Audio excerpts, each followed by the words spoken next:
Well, Ron, this is our first live cast. I uh, I, I don't know. I was feeling a little. Uh,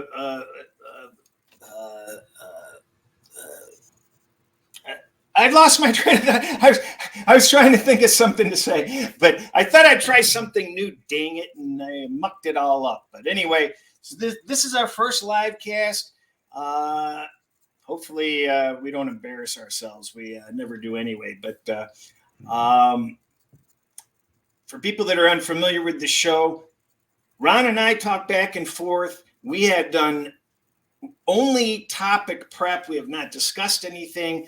A lot of these shows are what our process is, and we bounce around with different stuff. We don't waste time selling you anything.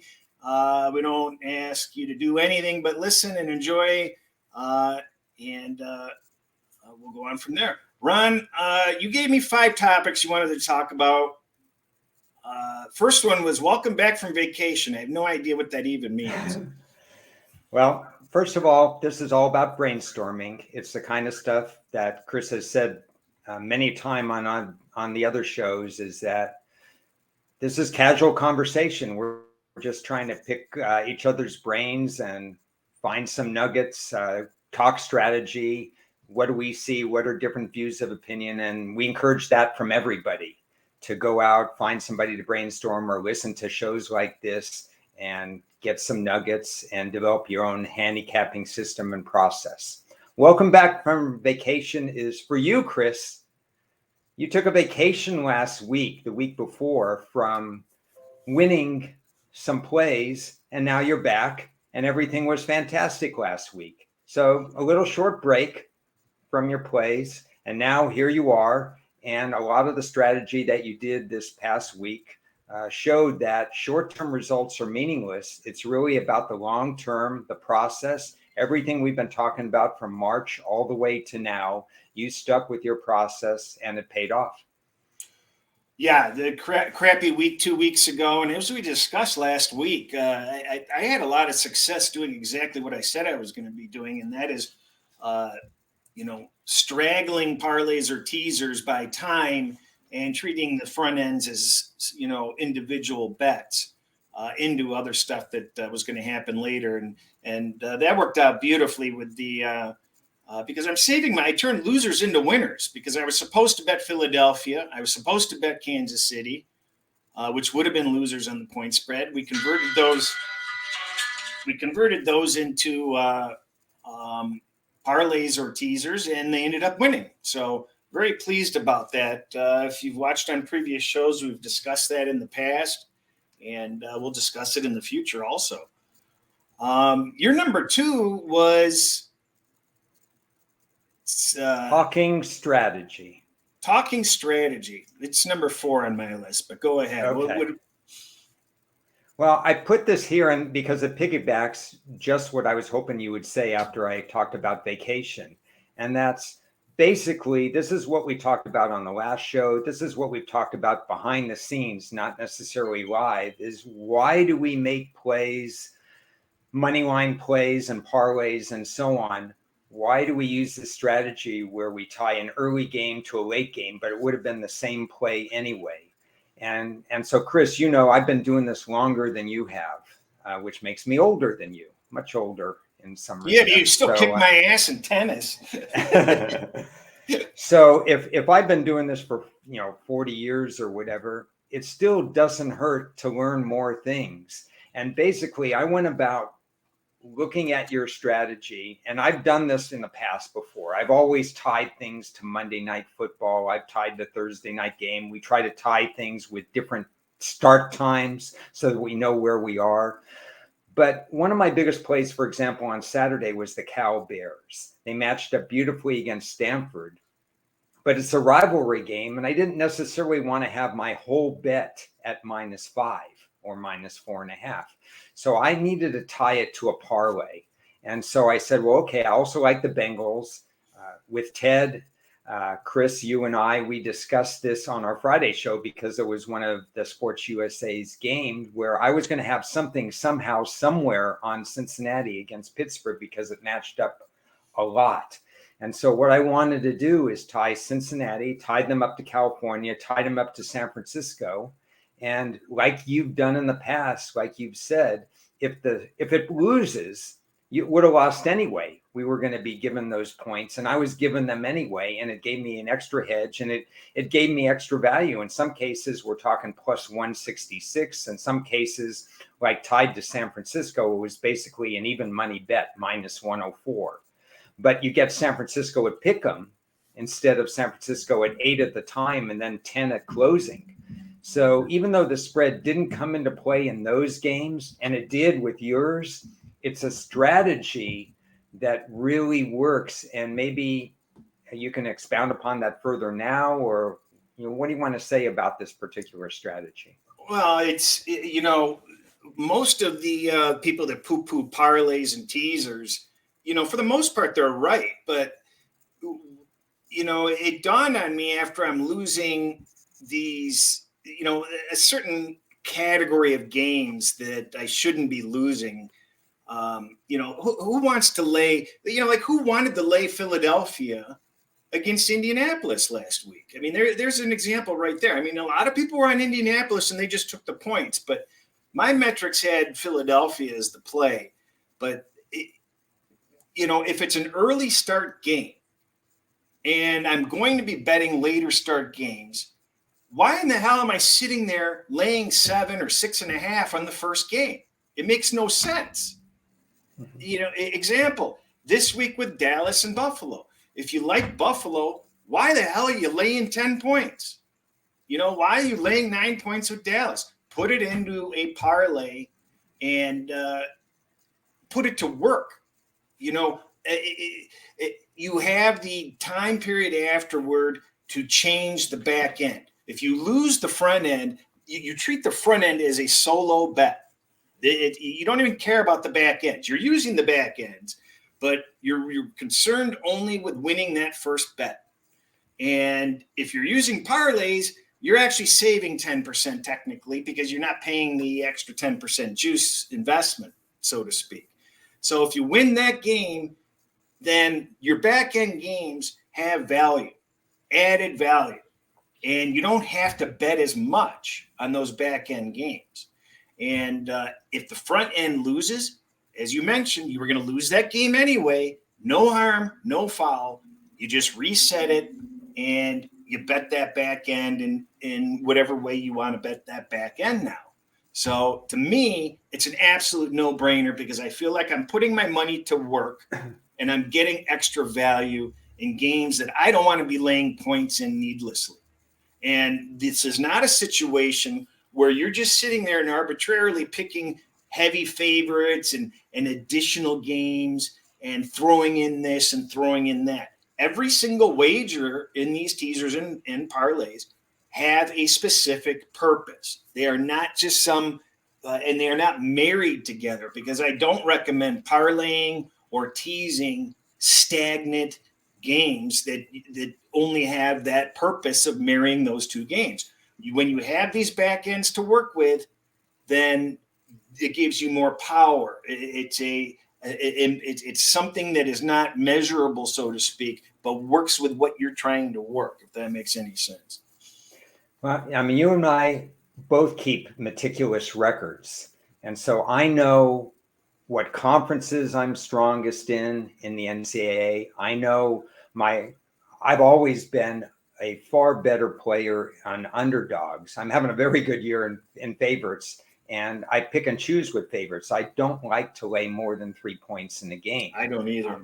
I will in college if the metrics are just so one-sided with lopsided wins. I'm more inclined to lay 20 points than I am 5 points, because theoretically the 5-point underdog they're in the ball game, but 20 points they are for a reason. And metrically, if the matchup at the line of scrimmage especially is just so one-sided. So when I'm looking at some of these games like California and like Cincinnati, I know I have the side, to your point, Cris, about I'm not betting this parlay blindly. I'm betting it because I like it. But because it's a favorite, I'm going to say, well, wait a second. I know if it was an underdog, I'd rather bet the money line and do those other things like with an Eastern Michigan and so on, because of my years and years of experience and how I've performed with underdogs. But with favorites, it's how can I get maximum value so that if they win, but they don't win by enough points, I could still make money. And what's interesting in a parlay, because again, people have heard me say I really don't like teases.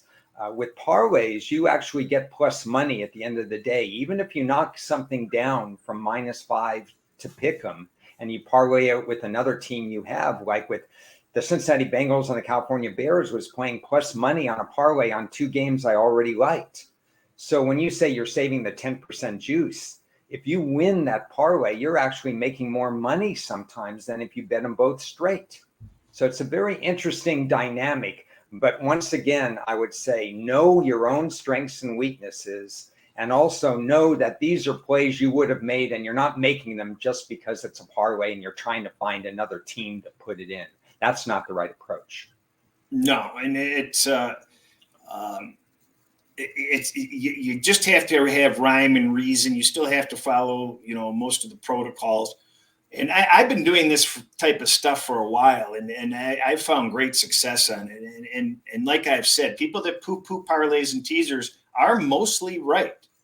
But, if you're really, being disciplined in your strategy and you're using them for multiple purposes, that changes the whole dynamic and the whole, basic return that you're receiving. I do want to add something here that's extremely important that a lot of people don't realize, and that is if you are going to be doing the teaser route, you can't be laying more than 120 on 2-team teasers. That's absolutely the max you want to do on those, number one. Number two, you need to shop around. You need to look at your house rules and see what their policy is with teasers. Because believe it or not, the standard practice has always been that if you have a 2-team teaser and you push one side of it, you get your money refunded regardless of what happens to that other result. So a push and a loss is a refund. But it's kind of changing the way teasers used to be even money. Now they're -1. They became 110. Now they're 120. Some places are -125, 130, 140 even. So they're taking away the value. So there are a lot of places that do not refund your money on a push and a loss anymore. So you need to check your house rules. Now, I know I looked recently, bookmaker and bet online, a push and a loss is a loss. You need to get that win on that other side. So that's important to know with those guys. Caesars, William Hill, a push and a loss is a refund. Trying to think what other places. A lot of the other offshores, the PPHs and those types of accounts are going to be not refunded. So be aware of that. But legitimate books in the U.S., some of them are going to refund you, some of them are not. Check your house rules. And you should be looking at your house rules for goofy stuff anyway. You'll find some amusing stuff in there. Do you ever peruse the house rules, Ron? Or do you always peruse them? I'll give you an incredible example from last night. We were texting on Rondale Moore, the receiver, because as anybody who's watched our Friday shows know, when Cris first pointed that out, that Rondale Moore became a large part of their offense. And he went out with a hamstring or a groin injury right away after running the ball for 6 yards or whatever. So that prop was presumably a loser. But if you have your house rules, there were places and there are places that void the play if the person is not targeted. So Rondale Moore did not have a pass targeted to him. My play was voided, which I greatly appreciated. When I want to bet an over prop, where was that, Ron? That was at Heritage. Okay. When I want to bet an over prop on a receiver, I make sure if all things are equal, that I played at a certain place. There's probably about 30% of the places that I know of that will void it if they don't have a target. Some will do it. They must play in the game. Most running backs, if you play a running back, all they have to do is play. Most quarterbacks, all they have to do is play. In the NBA, if you bet on a particular player, they must start. So if they come off the bench, your play is voided in a lot of places. So whenever you're joining a new company, you should read the rules backwards and forwards before you place a wager. Yeah, that's excellent strategy. I see that I'm a big loser at FanDuel, so you guys don't have to look that up at FanDuel.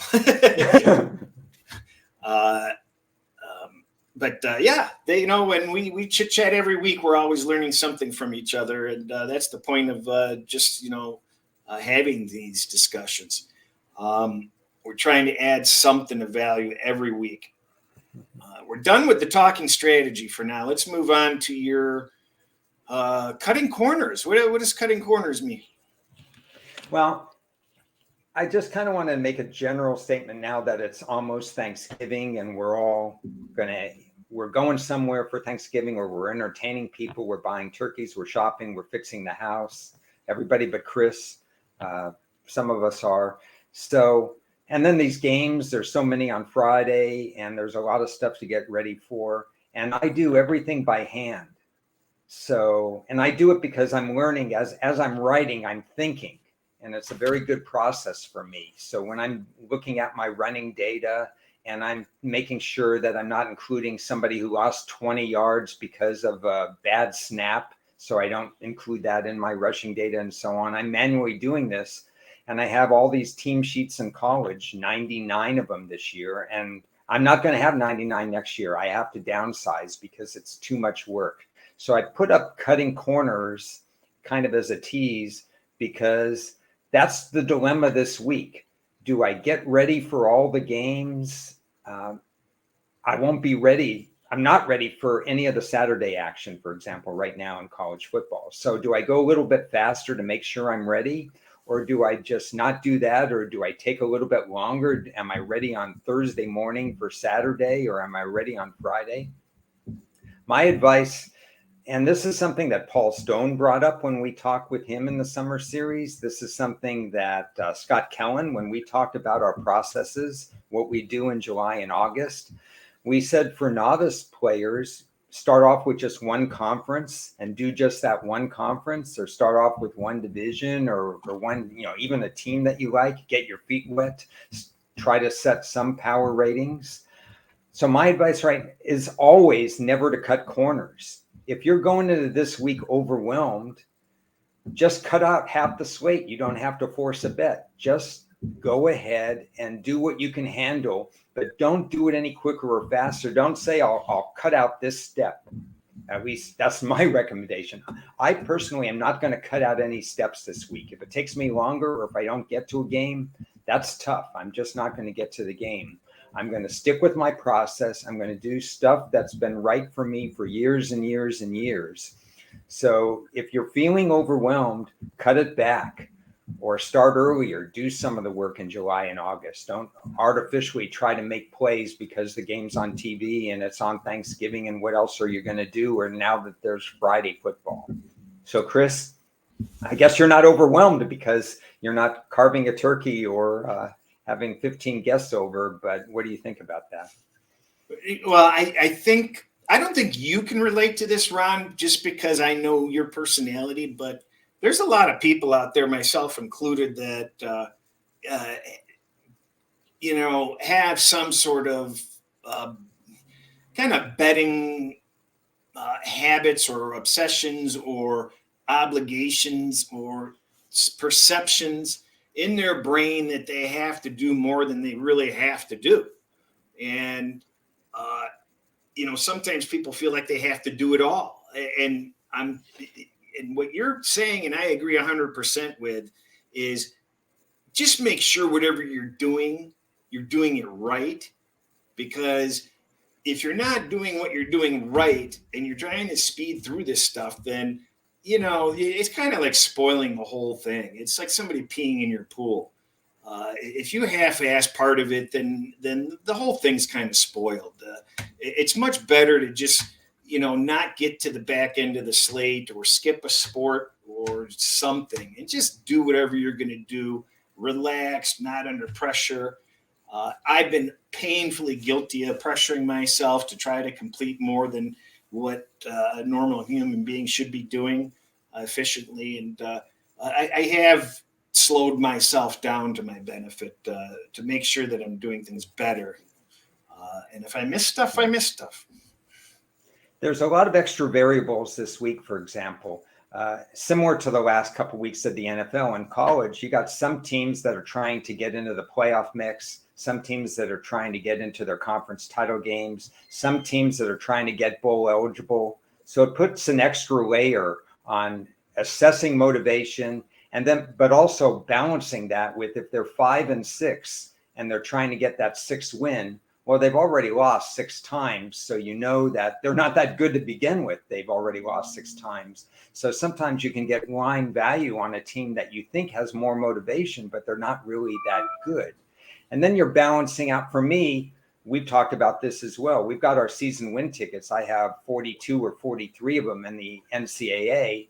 The last 1 or 2 weeks, I'm looking to see what those tickets are and what I'm supposed to do on them. I had a bunch of situations last week where I already liked the team and I had a season win ticket against them. And I'm thinking, well, am I doubling up against them? Am I going this way or that way? What do the metrics say? What am I going to do? And I have 6 or 7 of those.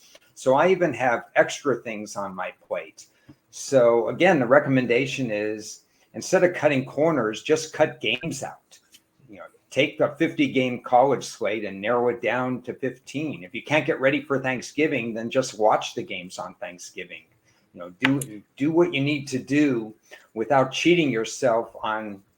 You don't want to look back on a Monday and say, I should never have played that game. I rushed into it. If you're going to lose a game, you want to lose it fair and square. You want to lose it because you did all the work and it just didn't work out. You took exactly what I was going to say. Is I need to go through all my accounts and look at all my college season wins. There's a couple of teams I just don't know where they're sitting. I know Minnesota. I have they need to win to go over theirs. I'm not sure where Toledo is, but you want to know this stuff before you're going in. Another important thing to do is Thanksgiving is the one week where everything is disrupted. So if you're in contests or you're betting certain games, you have to make a note of when the deadlines are or where when the games play. There's a lot of Friday games, there's Thursday games. It's all spread out, and a lot of people miss deadlines. They miss starting times on games because they don't realize when they go. Be aware of this week. This is where people make a lot of foul-ups because everything is disrupted. Families annoying them, travel's annoying them. They're fat and happy from turkey, whatever the issue. But just be aware of that. Let's zip along. We're going to get to the AFC and NFC playoff outlooks. But first, let's touch on some other stuff. You had one last thing you wanted to bring up, and I can't believe you're bringing it up. It says circa contest strategy.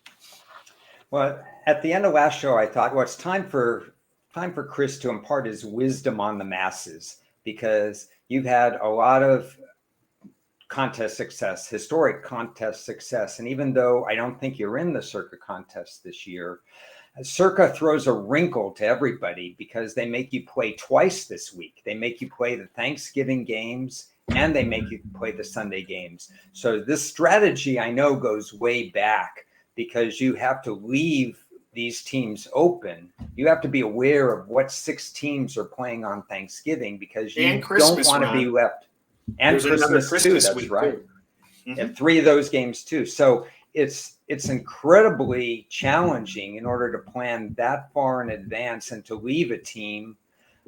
But you've talked in the past about how you don't want to be with the masses early in the week. You want to early in the season. You want to take some chances because, as you can tell, 6,133 people. There's only 74 left, and I think about 4,000 of them were out within about 4 weeks because of the upsets early on in the year. So if you've got 74 people left If you had one of those 74 tickets, Chris, and you had most of these teams, if not all of these teams available, what advice would you give in terms of walking that fine line this week? And what would you have already been doing? And what would you be doing as far as future schedules in order to prepare for your selection this week?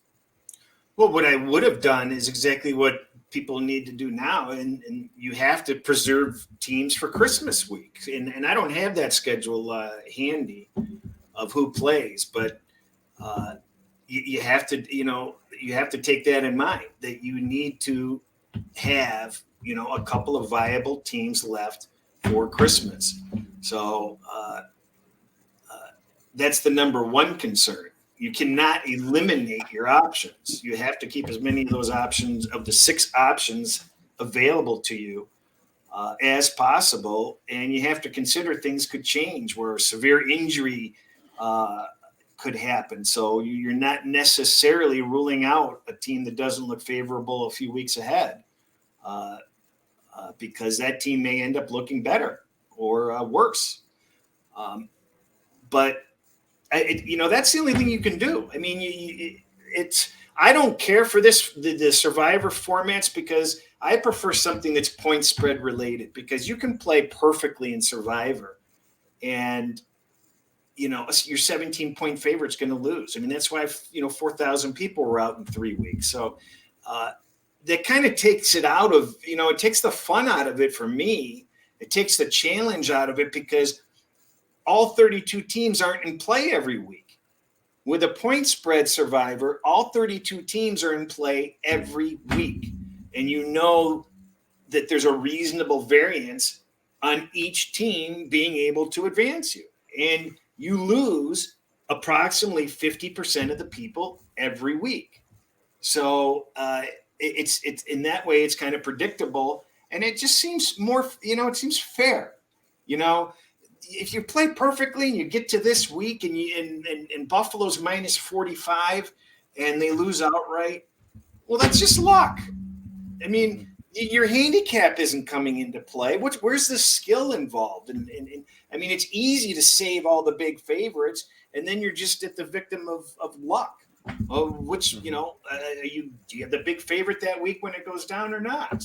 With the point spread thing, the variance is much more narrow, and I'm sure we're going to see something like that in the near future from somebody, because that's the best format. Are you one that would be opposed or looking? You don't mind that it playing on a road favorite in a Survivor contest?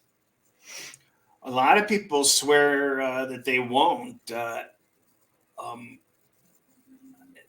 You know what? It's not going to keep me off teams. I mean, I'm not playing this Survivor. I didn't play it this year. I played a lot of Survivors in the past where they changed the rules. They take off the top 1 or 2 big heavy favorites, or they give you, they take off, they change it week by week, or which is different. But I preferred a home team, but I'm not gonna rule out a road team. I mean, the road advantage is not what it used to be. If you're looking at your numbers for all the teams, what are you giving home field advantage? A point and a half? Yeah. Well, if home field advantage is only worth a point and a half, why would you rule out taking a road team in Survivor? Yeah, I mean, a lot of people go that way in terms of that. Buffalo is interesting this week because they had to travel very late to get to this game to play Philadelphia. They played. Who did they play last week? Buffalo played Cleveland. Yeah, they had to travel very late to go there. And then supposedly they flew home to Buffalo, and now they're flying back to Detroit. I don't really understand that. I mean, not everybody likes jet travel to begin with. So some of those people are going to be on 3 plane rides in a 4 or 5 day stretch like that. Yeah, I don't understand it. I did hear the reason for it was because the Lions were going to be using all their facilities, but I know other teams have come in and they've gone to Wayne State or Michigan or some of the neighboring colleges and been able to, work.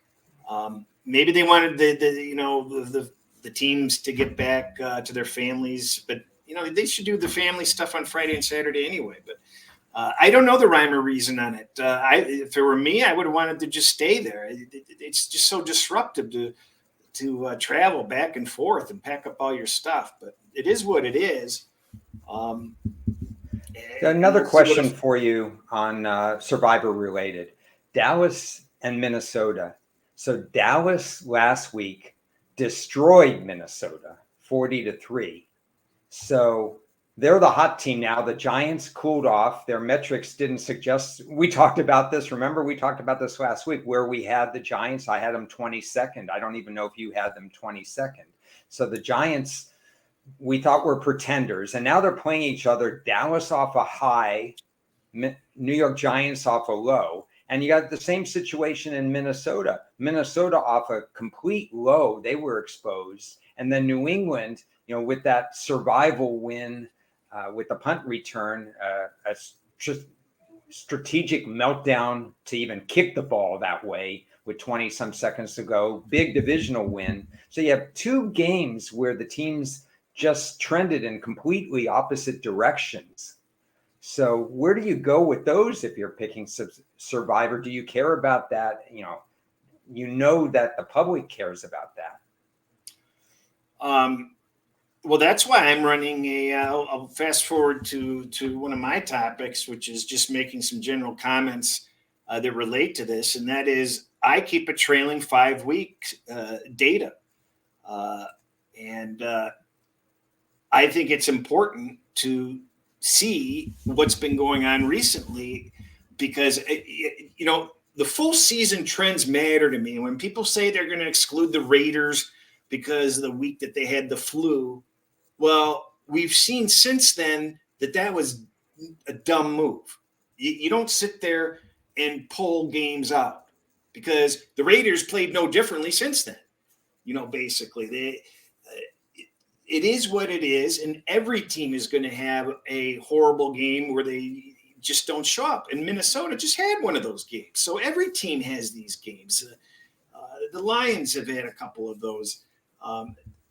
Most teams have had a really, really bad game or two. So you can't extract those games. But looking at these last 5 weeks,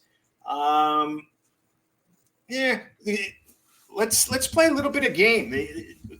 Name 2 teams do you think that have been in the top 5 in the last 5 weeks? I would put Cincinnati there. And top 5, Kansas City. Neither of those teams. How about 2 teams that are in the bottom 5?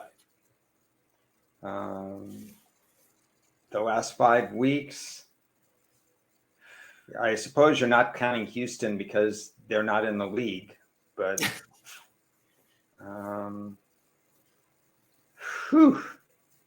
looking at the team names, I don't know. Atlanta's fallen off to me. So I could make a case for them being there. And I could certainly make a case for, well, it's not that Vegas has been doing any better or worse. They've just been bad the whole time. Denver's been bad the whole time. Arizona has fallen off the map.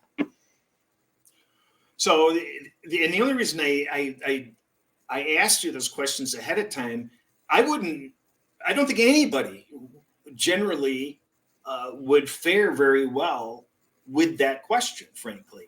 We're living and breathing this, and I can tell you right now, there's no freaking way I would have gotten this. Every single time I'm running these trailing 5 weeks, I've got big surprises, and it gives me a jump oftentimes on teams that are much worse or much better than the market perceives. The Rams early in the season, we knew they were garbage. And people, it took the math nerds and their metrics longer to figure out that the Rams weren't going to beat Dallas and they weren't going to beat San Francisco. And they hopped off that bandwagon. We got ahead of the curve on Green Bay. We got ahead of the curve on Chicago when they started to fare better. I mean, they're losing games, but they started to show up and they started covering the spread. Tennessee Titans, we had a little bit of a lead on that. Tennessee got, for a team that I've ridiculed for 2 years, they're much better better than people realize. Now, what really stands out this week to me, when you really think about it, it is no surprise. Washington, number Yeah, one. I was just going to mention them, Washington. Washington, number one. Number two is not going to be any surprise. San Francisco, obviously. Now, we've been on San Francisco divisional futures and NFC and Super Bowl since the beginning of the season. And when we looked at divisions recently, we wanted to buy more into San Francisco. I've checked my accounts. I've got San Francisco and Baltimore everywhere. So it's funny, though. What's your reaction that now we have said all season long, San Francisco is the team? Maybe you haven't as much, but I have insisted San Francisco is the team in the NFC. And now all of a sudden, everybody's saying the same thing, that they're better. What are your thoughts that everybody now is just jumping on the San Francisco bandwagon? When I think people miss the point, and this was a point I made right after Trey Lance's injury. Trey Lance was going to be given training wheels all year. We talked about this on air and off air with Warren Sharp. If you remember the off air conversation afterwards, we both said, not necessarily you were high on them, but Warren and I both said, we can't buy them yet until Trey Lance gets more of it. We're going to get a better price on Trey Lance after September because he's going to go through growing pains. Right. I had Chicago very big against San Francisco week one for much of those reasons, that Chicago was going to be much further along. But as soon as Trey Lance got hurt, that changed the whole dynamic. Now you have somebody that doesn't have training wheels, and you have our opinion of San Francisco versus our opinion of the Rams, which was not good, our opinion of Arizona, which was not good, and my opinion of Seattle was very high, but that was 7-10. That wasn't 10-7. And my opinion was, I was ridiculed by people saying, "Oh, no way, Seattle's going to win 7." Well, if they lose the rest of their games, they won't win 7, but they're sitting at 6-4. But never would I have put Seattle in San Francisco's ballpark. So as soon as I think people waited too long to realize that inserting Jimmy G back into the lineup automatically gave them more of the playbook.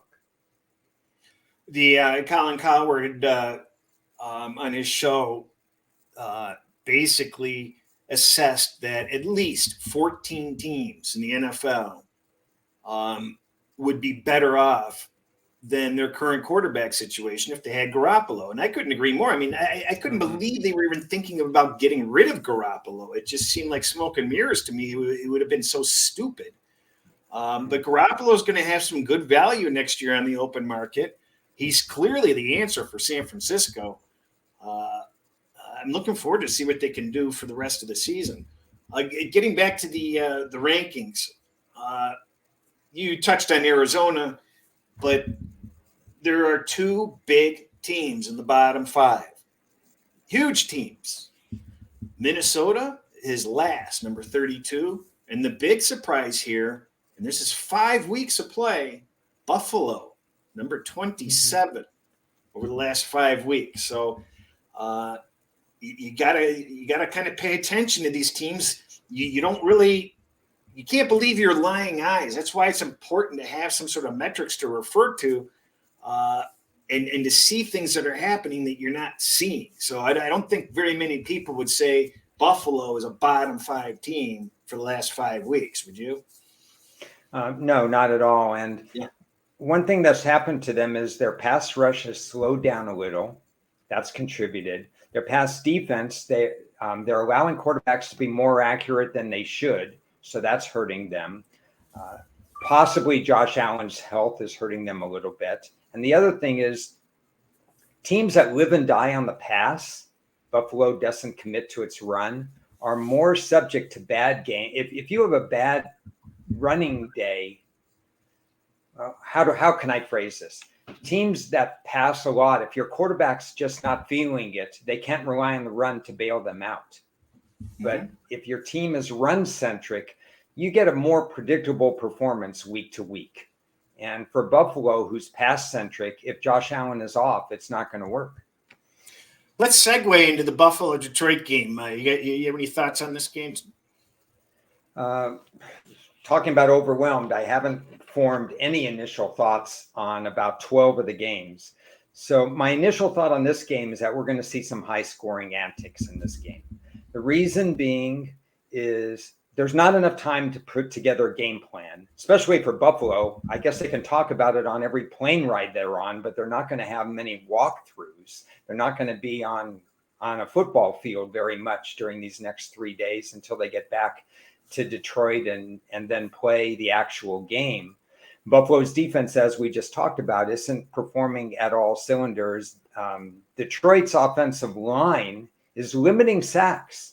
Detroit's doing a very good job with their offensive line in limiting sacks. We've seen Goff put up a number of yards, so he's fully capable of putting up points if they convert in the red zone.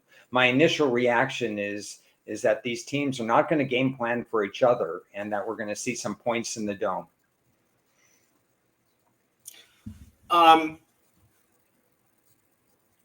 I think Josh Allen and Goff are over 50%, over 55% to the under in domes, which is kind of surprising. You would think that Josh Allen on a nice surface, can light it up like a Christmas tree. But I think that some of the value in that with that perception raises those totals, and it's not as good for them as you might have thought. I do want to point out. But is that random? Is that a random stat? I mean, how do you assess that they're not performing as well in the dome? Is it the artificial lighting? I mean, there has to be something other than whatever the sample size is. Let's see. Buffalo doesn't have a large sample size of it. I'm looking it up right here.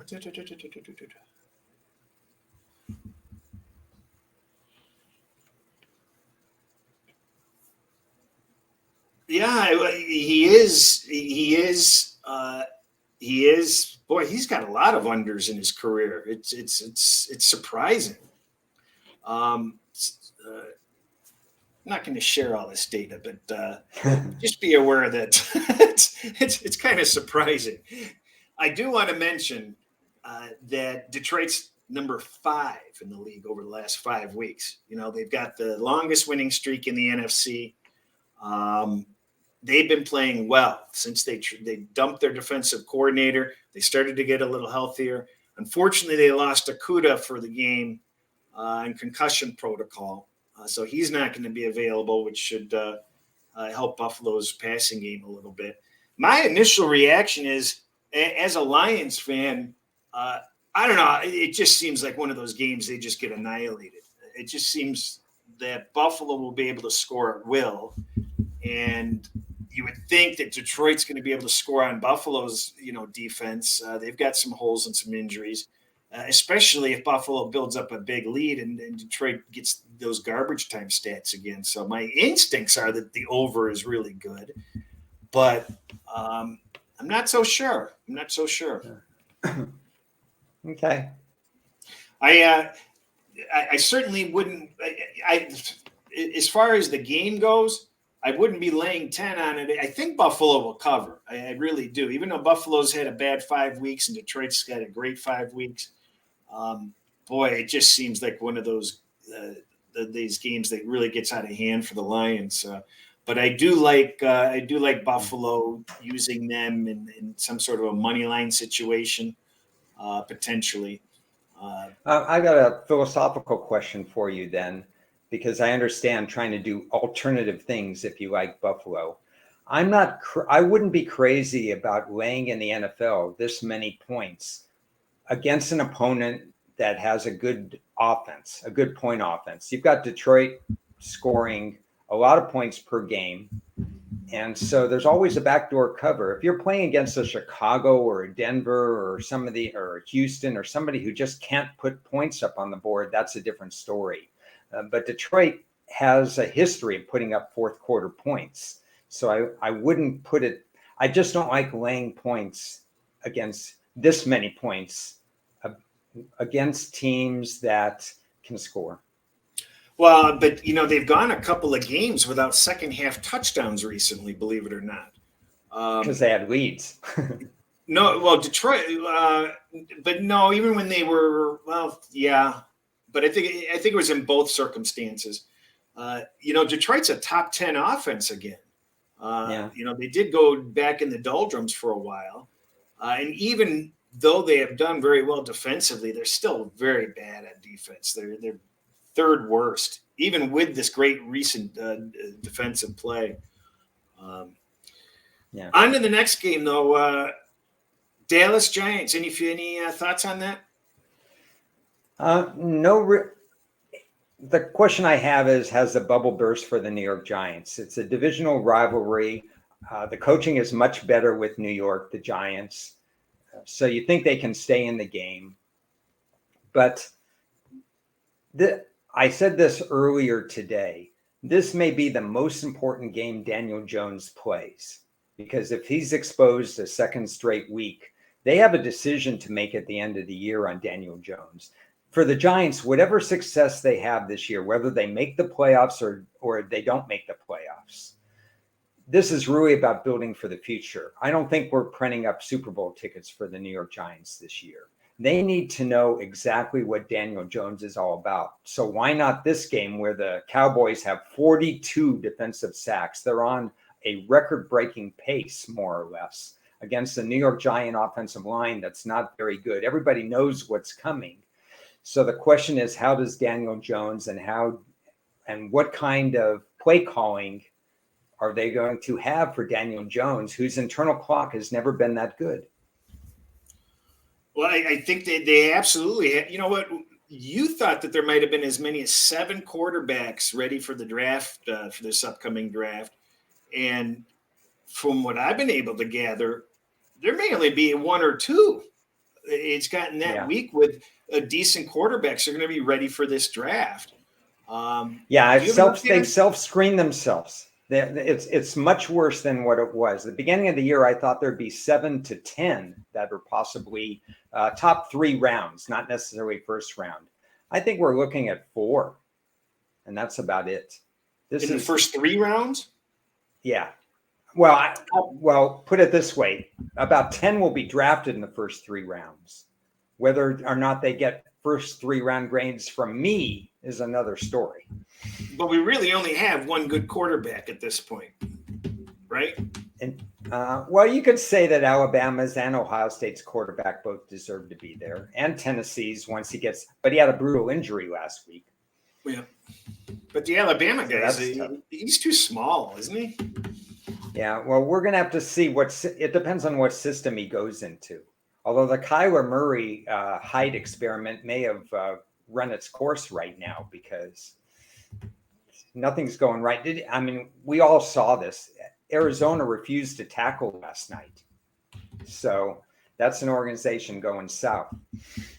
Yeah, it is. But getting back to your point, Ron, they have to find out and figure out whether they're going to advance with Daniel Jones or not.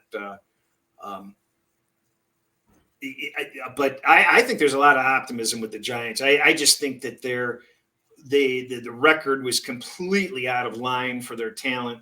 I've got the Giants even lower than what I'd like to admit. So they're not good. And this Dallas team is going to apply a lot of defensive pressure. And it's going to be interesting to see if Jones is going to be able to hack it. This game could really get away from the Giants again, even though normally with this divisional situation and all the points, you would think that the dog might be the play.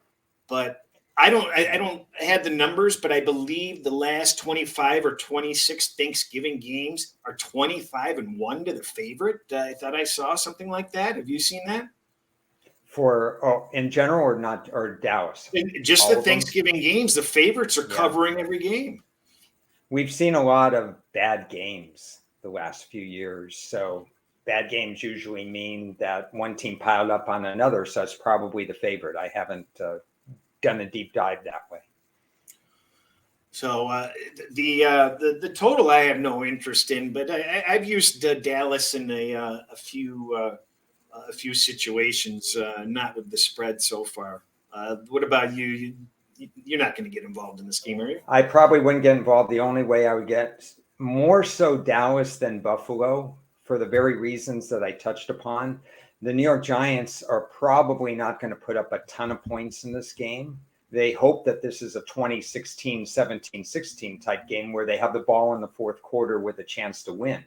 So if Dallas is that much better, and on paper they look pretty good, the situations of knocking Dallas down to some sort of parlay situation or whatever make some sense. Yeah, and here's an example. I just want to remind people there is something called a 3-team teaser that generally they charge minus 130 on. You've got a handful of teams in that neighborhood, and I threw in a small Buffalo money line, Dallas money line, and San Francisco money line, and I had to lay, I think, minus 103. For 3 teams that instead of the 130. So when you're looking at 2-team teasers, when you're looking at 3-team teasers, 2-teamers around the touchdown mark, punch in the money lines. You might be saving money, or you may be able to get an extra half a point or something. And that's the same way with the 10-point teasers versus the parlays. Always check those out. But that's all I'm going to do with that game. Strategically an excellent method. Once again, let me be the voice of caution, is that I believe strongly that most of a person's handicap should be on straight plays. Yeah. And you do this in order to gain leverage and to gain value, especially if you're anticipating line movement. We knew that the line movement on the San Francisco game and on the Arizona game was going to change based on last night's result. So you can hedge value by betting early money lines on various teams that way. But the portfolio should be a lot of straight bets. Well, and again, I mentioned that I did this parlay.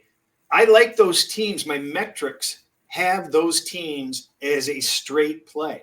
So I'm not throwing those in just for the hell of it. I just don't want to lay 9.5 or 9 or 10 on these teams. And they're layered. They all have different start times, so I can make moves. So I just want to point that out. I'm just not throwing in games just because they're supposed to win. I want nothing to do with other, I want nothing to do with Miami, for example, for the hell of it, because it doesn't show that I'm supposed to play them. So I'm playing games that I'm supposed to play on the spread, but I'm trying to not lay those points. We skipped over it. Was the Jets game your favorite game of the week last week? No, I had New England, remember.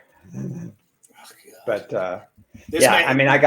it was first of all, New England missed a couple field goals and they got incredibly conservative. I mean, they're just trying to be run centric. New England let the Jets in the game, and then at the end, the Jets let New England get a gift. I mean, you do not punt with 26 seconds left to the NCAA leader all time in punt returns. Already had 4 last year. Punt return, kick return, touchdowns. You directionally punt or you kick it straight out of bounds at the end of the game because no one was moving the ball. New England wasn't even interested in passing the ball. That was a blunder by a team that is still trying to learn how to play the big boys. And you referenced it on Friday. You said, are they ready to play with the big boys? Yeah, and unfortunately, we see with Dan Campbell, for the most part, he does a good job. But these, that's another thing going on Thursday. You've got first-year head coaches on short rest, short timetable that don't perform well. So keep that in mind with Minnesota. Keep that in mind with the Giants. But we see it time in and time again that these new coaches or inexperienced coaches are going to make blunders and mistakes. And Dan Campbell keeps doing it. As much as I like that guy, he's doing dumb things. And that was a dumb thing for the Jets to do, to punt it to anybody. And cost me a fortune because it would have been a 5-0 round robins for me. And there was no way that game, and I had a 4.5 too. So that went to waste. Just a frustrating way not to hit a home run on Sunday, but it still was a good week. I just wanted to bring that up. Just brutalized so many people. I thought it'd be a good time to just take a look at what the playoff situation is. I don't know whether you've taken a look at how things map out. I thought I had this share thing on. I don't have the share thing. Let me punch this up.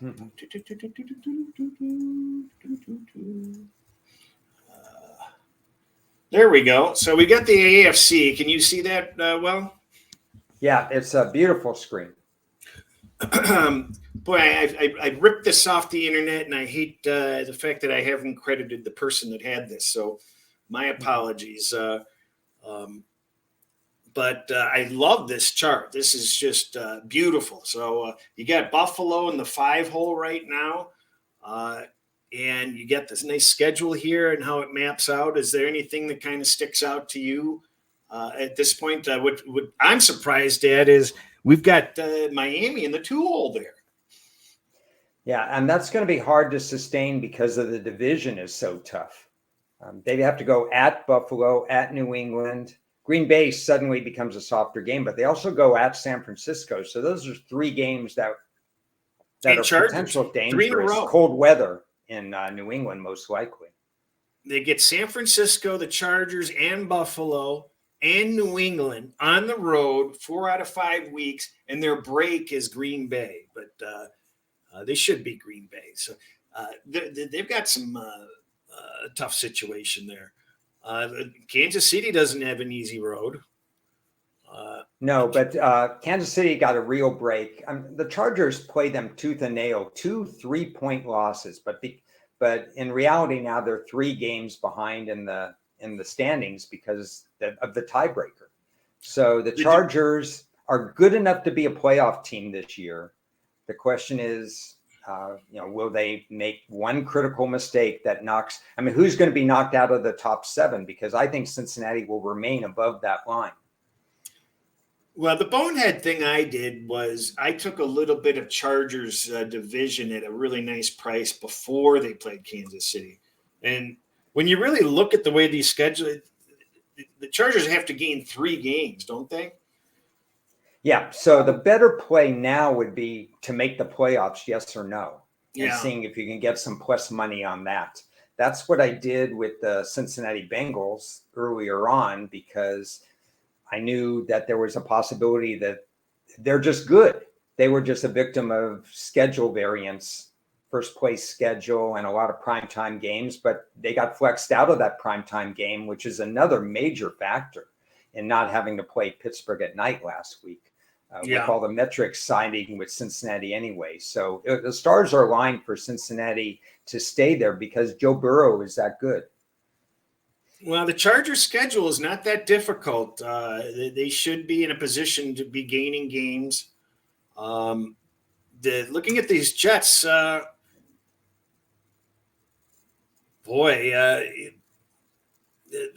their schedule is pretty soft. They could make some progress. They're going to be a team to contend with, certainly. I think Indianapolis is going to have a tougher go there. That seems a little difficult based on the teams ahead of them and what their schedules are. What do you think there? The note I make on the Chargers is they host Miami and Tennessee, but such a terrible home field advantage for the Chargers. So you have to be a little bit careful of that, unfortunately, for them. As far as the Colts, they just have to play better. They have a 70% pass D, and whenever you have that, they're so untrustworthy by metrics, because I value pass D as one of my key metrics. I don't care what their schedule is. If they keep playing soft zones, they're in danger.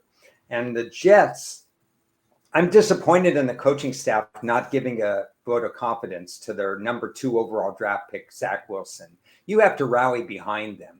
This is, again, like we talked about with one of the other teams, the Giants, in fact. This is the long-term game you're playing. You're not playing to win the Super Bowl this year. You're playing to instill confidence in your number 2 quarterback. You can't be telling Zach Wilson, I'm not sure whether or not you're starting next week. We want to start 49-year-old Joe Flacco instead.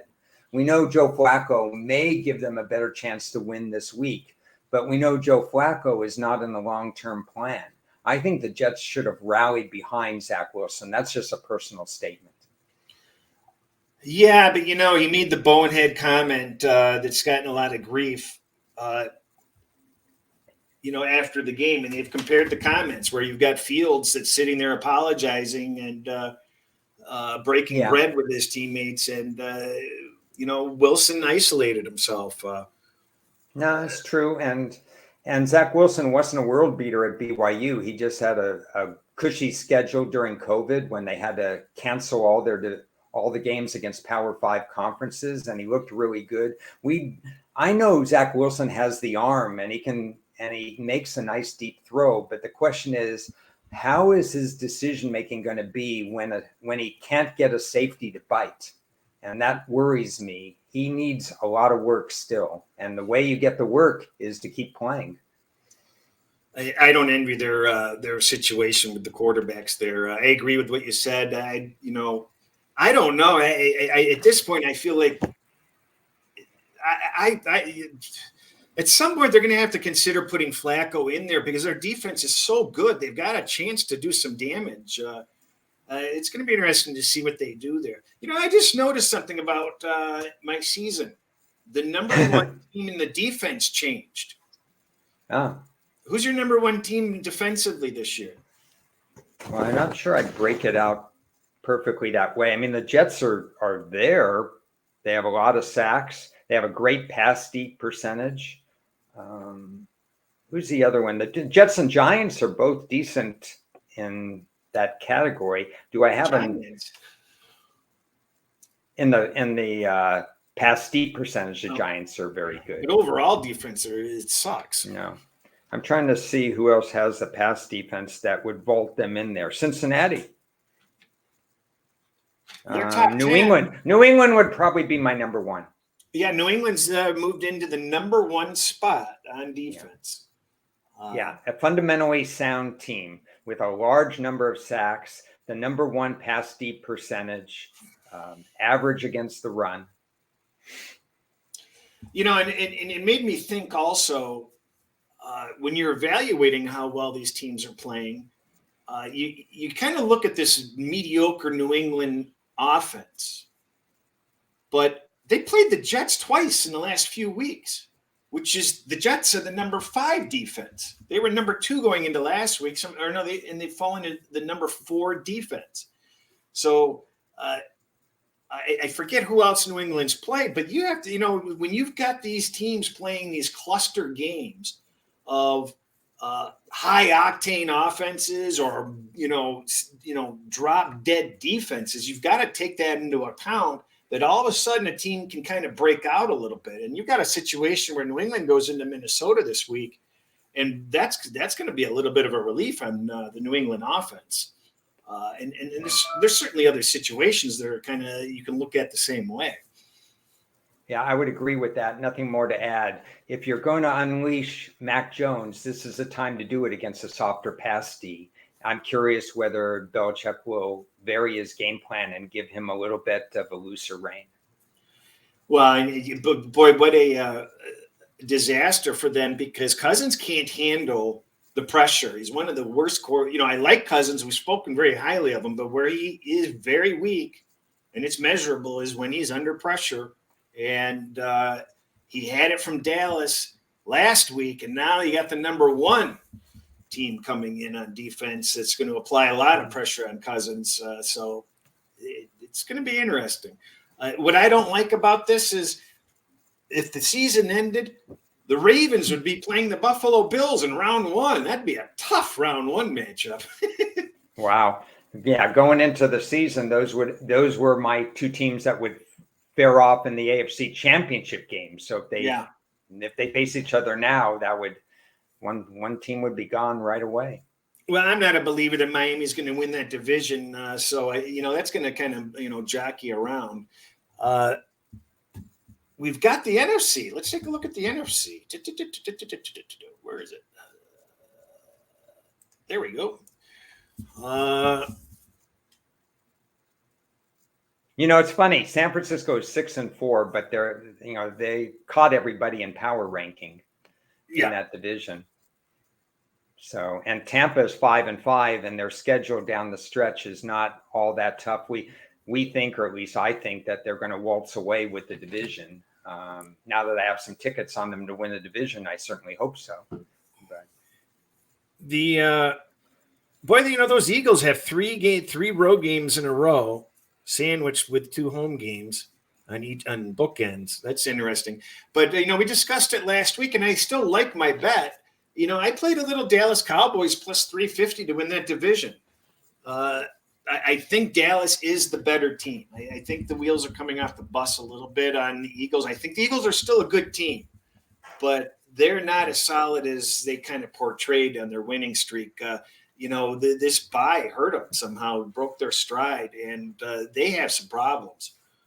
They could have lost. They could have lost to Indy. Yeah. Again, possible GM of the year is Howie Roseman.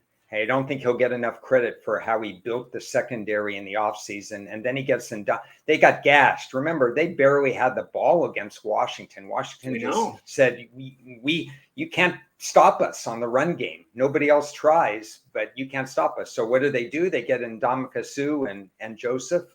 They plug them in, and they hold Indy to 16 points, which, thank goodness for Philadelphia, was enough. Had they lost that game, Dallas would have been very much in the mix for the division. I just think that plus 350 is not a bad price with the Cowboys. All they need to do is beat Philadelphia, which we know. I think that they're the better team, and they get them at home, and they have to gain one more game. So they just need to gain a game and take care of business heads up against Philadelphia. And at plus 350, looking at the way these schedules map out, I think the schedule's a little bit more difficult for the Eagles, lays out a little bit more difficult than what the Cowboys have. Yeah, each of these teams is going to be favored at least 5, if not 6 or 7 times down the road. We talked about the NFC schedules at the beginning of the year, and you can pretty much put in ink Philly and Dallas both in the playoffs. Now, I think it's pretty clear the Giants are going to drop out of this mix. And Washington's going to – I think Washington passes them up very easily. They bonded without Wentz in the lineup, simply put. And then, the Lions can get into – I'm just kidding. But what about Green Bay? Is there any hope with Aaron Rodgers at the helm that they can survive that schedule and somehow sneak in? Well, they've got home games against Detroit, Minnesota, and the Rams. Those technically could be 3-0. Miami on the road is going to be tough. Even Chicago on the road might pose a little bit of a problem. I still don't think that I think Washington, we talked about this at the beginning of the year. The whole NFC East has the easiest schedule by far. By default, that whole division gets too many wins. So they're catching a lucky break that the Rams suck. The Cardinals suck. The Saints are in trouble.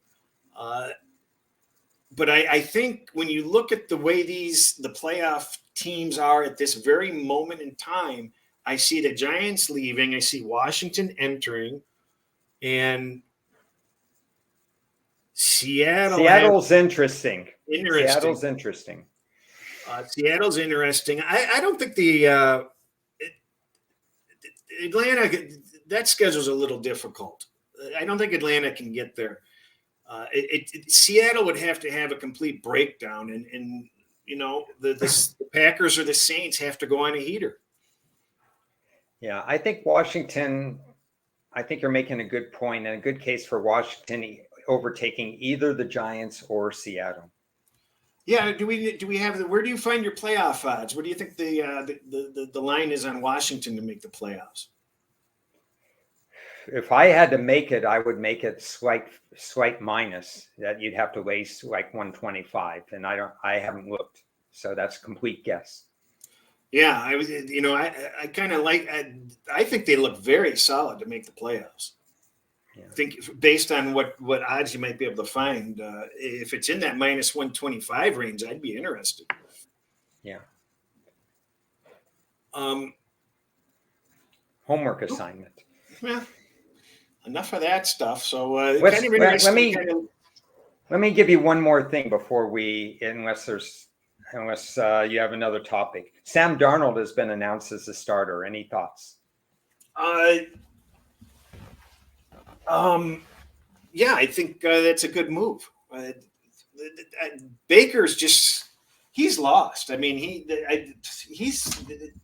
Do you think he's going to be in the league next year? He could be out of the league, as far as I'm concerned. He's going to have to willingly accept a backup role behind a rookie and teach him somehow, be a team player that way. I think we know Baker's ceiling now as a quarterback. Yeah. Darnold's floor may be lower than Baker, but he still might have a higher ceiling if he gets better coaching. I agree with you. It's a move that you have to put Darnold in to give him a chance. Carolina's offensive line doesn't support growing as a quarterback right now, unfortunately for Darnold. So I personally think Carolina will be going with a rookie quarterback next year, but maybe they're determining which number 2 quarterback to keep, whether it be PJ Walker or whether it be Darnold or whether it be Mayfield. But it seems to me they can't keep 2 of those 3. Why would you do that? You could keep one and draft a rookie. It just sucks to be a fan of a team with crappy quarterbacks. I mean, Yeah. I know that we've had Stafford for all those years as a Lions fan, but before that, it was just miserable with the quarterbacks that we had. So I feel the pain of a team that just does not have that key position, with competence. It's just awful. We had somebody contact us. They wanted us to know our thoughts on the Pittsburgh-Indianapolis game. You got anything on that game? Monday night. Yeah, I have, without doing a lot of work on the game, so maybe I'll revisit it on Friday if we go to it. My initial inclination is that Pittsburgh's in a better spot for this game. Yeah. JJ Watt back in the lineup. They don't have a high sack total, but Indy's been sacked 40 times. So you have to put that into play. Neither team allows you to run the ball, so it's whatever quarterback is going to have some success. I have Pittsburgh as the 3rd or 4th best team over the last 5 weeks. Okay. And Indianapolis is in the bottom 7 or 8 over the last 5 weeks. So the recent trend doesn't make me jump up and down to get on board with Indianapolis, that's for sure. But Denver, I just noticed this. Both, can you believe this?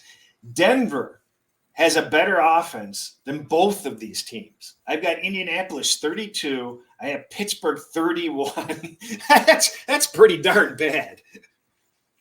You want a random stat? Denver has scored the same number of points in a game 4 times this year. What number was it? 17? Subtract 1. Oh, 16. It's a hard number to land on 4 times, but Denver's the field goal team. But I heard another stat that if they had scored 17 or 18 points in every game, they would have been 9-1 this season. So yeah, I think you're going to see a coaching change at the end of the year in Denver. I'm surprised they're leaving in here. 2 games that we're going to discuss on Friday. Let's see, Cincinnati, Tennessee. So we don't want to comment on that right now, but that's a fascinating game that's worth covering. And then there is some Ram news this week, but we'll save it. Rams play Kansas City. That's the other one. Are we doing the Friday show? That's a guess. I'll check with Ted. We don't want to leave our viewers in the lurch. We'll let people know. Yeah, I think we're it's Black Friday, and Yeah. It's a rough day. Well, we I may don't mind skip New one. England. Well, so I guess we're scheduled to go. We'll come back on Friday. We'll see. We got some college going on right during it, so we may be distracted. We may be distracted. So, well, we talked about a lot of different stuff. That's what it's about. We just try to shoot the breeze and try to exchange some information, and we get a lot of value just kind of looking at divisional odds and playoff odds and rankings from week to week, and just hoping that certain things kind of pop out to us. As you kind of noticed, I didn't realize Pittsburgh and Indianapolis are playing each other. They have no offense. Well, I mean, in terms of closing thoughts, again, let's go back to what we started at the beginning of the show. Trust your own process. You got some wild games out there. You got 6 teams on short weeks because it's Thanksgiving. You got one team traveling back and forth and so on. Look at all the variables. Take your time. Go through your numbers and come up with plays. Use some different strategies. What did we count? 1, 2, 3. There's like 6 teams, 6 games with spreads over a touchdown this week. So that's an extra variable. You don't want to be coming back on Monday saying, I got backdoored. My team won, but they only won by 4 or 5 points. That's just not a good feeling. Do you, NCAA, you got anything on these teams tonight? Nothing tonight. I'm skipping them, and that's one of the reasons I'm skipping them is because there's too much more on my plate. I still have a lot of Saturday work to do. I certainly didn't want to spend my time wasting some time looking at the MAC on a Wednesday. Win and you're in, I think, is one of the games. So I was just looking very quickly at motivation. So if you're looking at these 2 games for motivation, Buffalo has motivation. They have a canceled game, which is a whole different topic, but they have a canceled game, so they're 5-5. I don't know what that does to bowl eligibility there. Oh no, Buffalo is not tomorrow. Sorry, that's Bowling. Confused. Bowling Green in Ohio. Winner goes to the conference finale, so we know that both teams are motivated. And Ball State Miami of Ohio. Winner goes to 6-6. So we're not going to get any less motivation from any of the teams. So they're on equal stand for motivation. As soon as I saw that, I said, okay, have fun. We just lost the quarterback in that Ohio game. So that's down to 5.5 from what it was, 7.5 plus. Yeah. Any other anything stick out to you on Friday that's noteworthy in the NCAA? I hesitate to say something particular about a particular game. I'm not going to say it. I'm not going to give away trade secrets right now, but I will say this. When you have some of these games like Iowa, Nebraska, I'm looking at Arizona State, typical of rivalry games, you're not going to be able to use your power ratings as much because those games are unpredictable. You're going to get lower spreads. If you're expecting to get large number of points with Nebraska, it's just not going to happen. They're not going to make it that way. Same thing with Arizona State. It's just not going to happen. Expect that you're going to get lower lines on some of these games. My power ratings would automatically support about 6 favorites by more than 3 points than what the spread is. But you must weigh that for rivalry games. I've had some. You track. You have 40 years of tracking. Have you noticed have you charted your record during rivalry week? Yeah, what's interesting is I set lines on every game, unless there are quarterback injuries or unless it's the MAC. I don't set lines and stuff like that. So I'm setting lines on Florida State, on USC, UCLA, Stanford, Cal, all those games or whatever. The interesting trend that I get on rivalry week is that my line will hit about 45% of the time compared to the actual line. That I have to look at my line and say, I'm not as good at setting lines on rivalry week as I am the rest of the year. And that's something that I've taken note of and I understand because they're weighing into these factors that come into play with these rivalries that are not built into my numbers. And I have to make a conscious effort to build them in. So that's my biggest takeaway from your question. I don't know what I did last year, but I remember a few years ago, for 2 years in a row, I had some really crappy results in NCAA, to the point of remembering. I'm taking a note of, be careful on these weeks. Yeah. I'm aware of all the things that you're saying, of the change in values, but even factoring that stuff in, I've had in the past, I've had some rocky weeks during this period. Very, very tricky week. So yeah, I'm not looking to add games. I'm looking for reasons why I don't have to bet a game more this week than a reason why I want to bet a game, is the best way I can put it. Yeah. I guess that's all I have. We ran pretty long, so we had a lot of thoughts. Yeah, what the hell. So appreciate everybody joining. I don't know whether anybody watched or not, but we'll load this up on YouTube, and we probably will be back in one form or another on Friday to discuss the Bungles Titans and Rams Chiefs, and more thoughts on the weekend football and stuff. So with that, we bid adieu. So long. Thanks for joining.